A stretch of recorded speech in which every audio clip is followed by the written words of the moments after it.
Hello, it's been a while since we had a Hangar Patch. Hangar Patch 11 landed today with a few new things and some fixes. They also took out the Christmas decorations, as you can see here. The reef is gone. They've added updates to the cockpit of the Freelancer, which I obviously can't show you because I don't have that at the moment. They've added functionality into the Cutlass, clickable buttons, which we'll be able to see shortly. They've added moving targets to the firing range.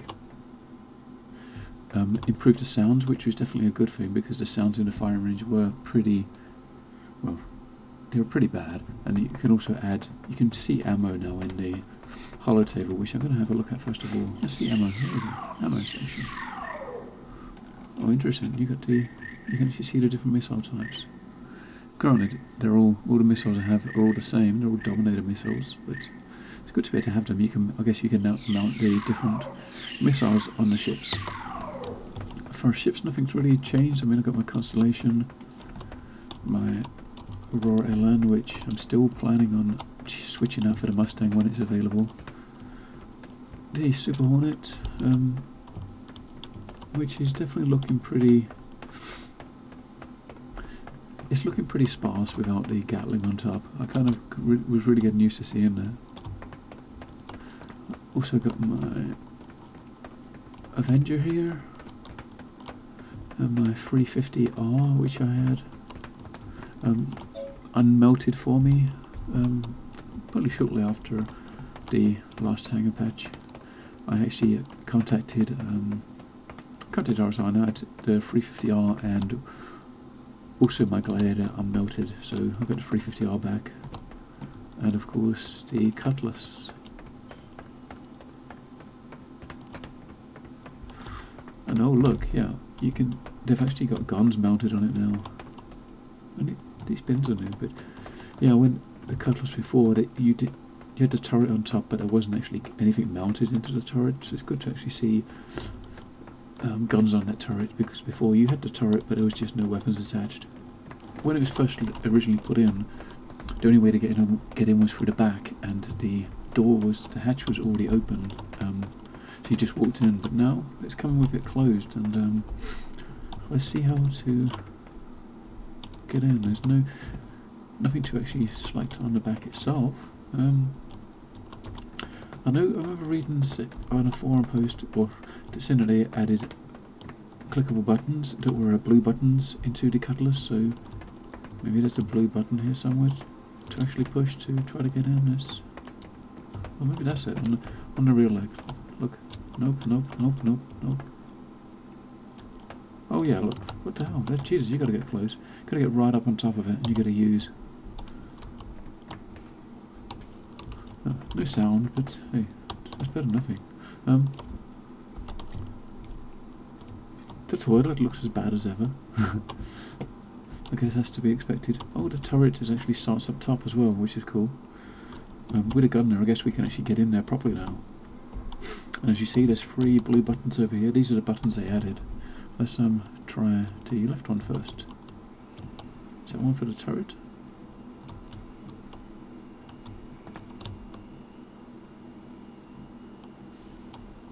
No, that was right. Let's close the door up.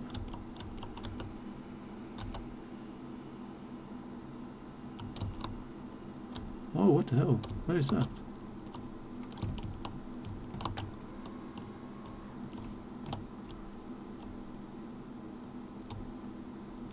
Interesting. I'm not sure what that is. Looks like a camera, but I'm sure it's not a camera.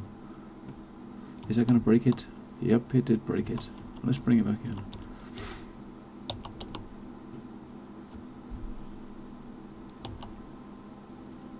What is that? Why can't we? Come on, bring it back in. Hit the button.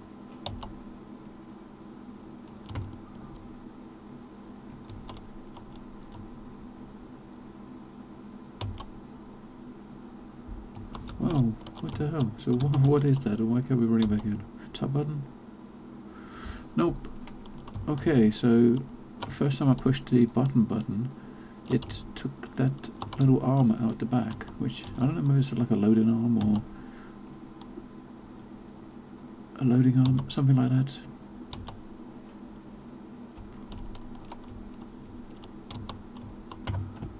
now I've actually taken it out there, I can't bring it back in, but... Oh, okay, that's what that button did. So that button there actually opened the hatch at the bottom, look. That's pretty neat, I do like that. Let's try again. Oh, there we go. Okay, it falls up in the top. These buttons are a bit finicky. Yeah, so it's luckily just button positioning. If I push it again, we can actually see it come out. It's like that. I'm not quite sure what it is. There's got to be some sort of mount. You know, it obviously swings down. Maybe to, you know, something down to attach that to a cargo crate or something and haul it in here.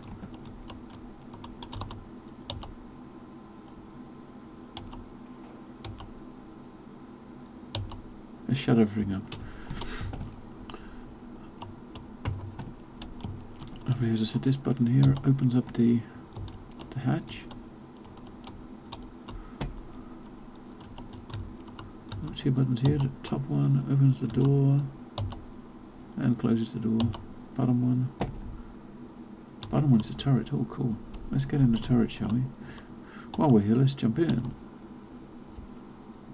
Because you have guns up here now, so... Oh, that's pretty neat. There's no heads-up display or any functionality here like that, so let's just head out. I like the way it goes back a little before it drops down, rather than just going straight up. Let's put that back up, and let's also shut this door so I don't fall in.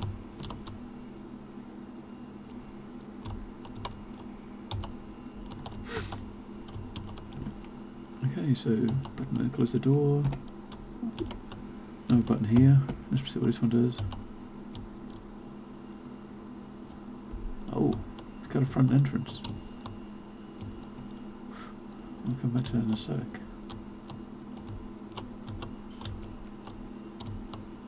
Oh, we can get into both seats now.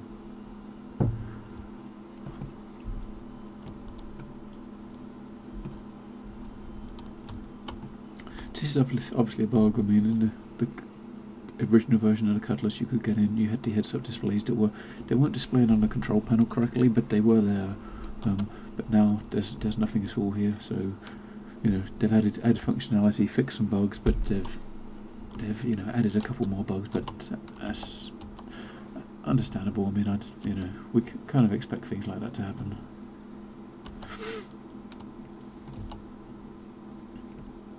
I'd like to see a blue button while you're sitting in the seat there to actually turn that fan on and off. That would be pretty cool. I'd like that.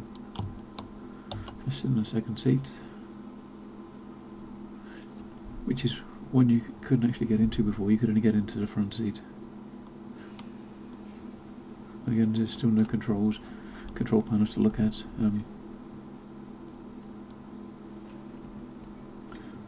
I definitely like the lived-in feel of this. You know, it looks and feels used, and it's definitely a good thing. It definitely fits the, you know, the lifestyle. I mean, it's supposed to be, I suppose it's supposedly like a pirate type ship, and it definitely looks the part.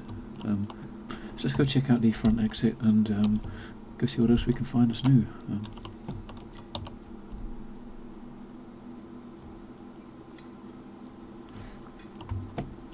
Oh, cool. Is there a button? Oh yeah, there's a button here. So on the front leg, there's a button to retract and mount a ladder to get straight into the cockpit. So it actually opens up the door and puts you on top. So unlike the other ships where you get on a ladder and it actually takes you straight in, this one doesn't. It just actually takes you up to the wing, and you actually have to walk through the door, which is pretty cool. But also means you get the ability to jump around on the ship. So they took that, this kind of stuff you climbing all over some of the other ships, so let's have a look around while we're up here, you know, before they take the ability for us to do this here. Gonna go check out the holotable and stick a gun in there and check out the new sounds, and also to try to check out the moving targets. Let's check it out. Let's check out the, put a bearing laser in here. It does flicker in the gun. I think that's one thing they said is the known issues is the bearing laser can flicker on when it's mounted.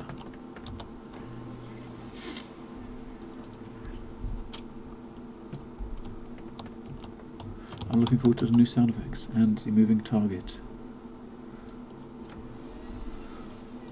Well, the sound is the big one for me because it was really bad before. That's pretty. That's nice. And the laser's actually bouncing around. I like that's new. Hello, I am back, and as you see, I now have a Freelancer.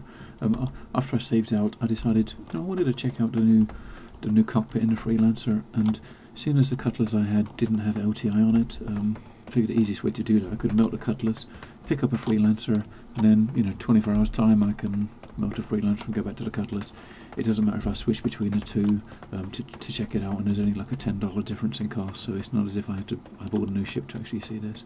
It's been a while since I saw the Freelancer cockpit, so I may not recognise it, but holy hell, it's been a while since I had the Freelancer, as I said, but I do not remember seeing that huge ass of gun on the side. I mean, obviously you got the laser there, but Jesus Christ, look at the size of that. That's obviously, sizes are obviously a bit out of proportion there. That can't really be that big, surely. Alright, so let's go in.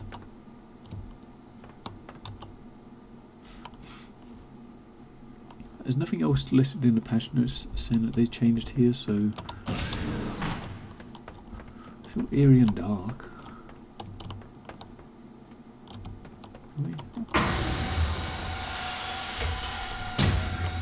Let's open everything up. Okay, so let's go check out the... Whoops, let's check out the new cockpit that they said they added. The lighting in here is really a little bit creepy. Oh yeah, I mean, I definitely don't remember how it looked before, but this looks sweet. I'm going to have to go back to some old videos just to have a look around and to compare the old cockpit to the new, but that... No heads-up display, at least. We got all the dials and the actual cockpit down there. And the display here on the actual control turret, I'm sure that's...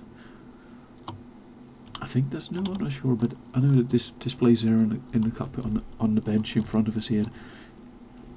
That's definitely what they changed and updated. What do we actually get into the other seat? Let me give it a go.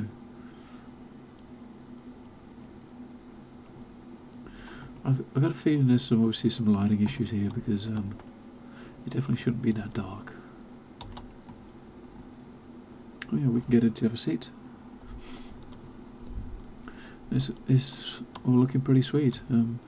I like the look of this. It's definitely a good idea to be able to actually see the two, so I'm gonna, maybe I'll switch between the Cutlass and the Freelancer in the future for patches, etc., just to try things out and have a look around.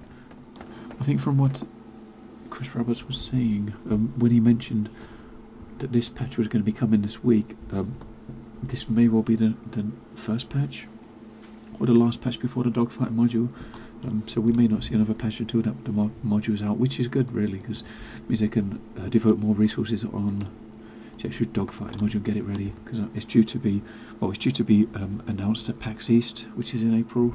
I think April, was it 14th to the 18th, somewhere around there, and they're supposed to be launched there, and we should hopefully see it as players. I would guess maybe a week after the patch. I can't wait to see that. When that's actually out, I'm probably going to start. There'll be a lot more content on the channel for Star Citizen. I mean, there's only so much you can actually do in the hangar, and there's so many shows out there that do news and other updates and all various different things about Star Citizen. I don't want to get on that bandwagon really. I mean, my channel's more like I want to keep it just about actual gameplay, and at the moment the gameplay all we have is the hangar. When the dogfighting module's out, we'll have the dogfighting module to mess around with, and we'll have some tutorials, some videos going over that, and a lot of gameplay, and also be streaming a lot of gameplay on Twitch for the dogfighting module. I'm starting my stream up now to play some other games until then, so feel free to come over and check it out.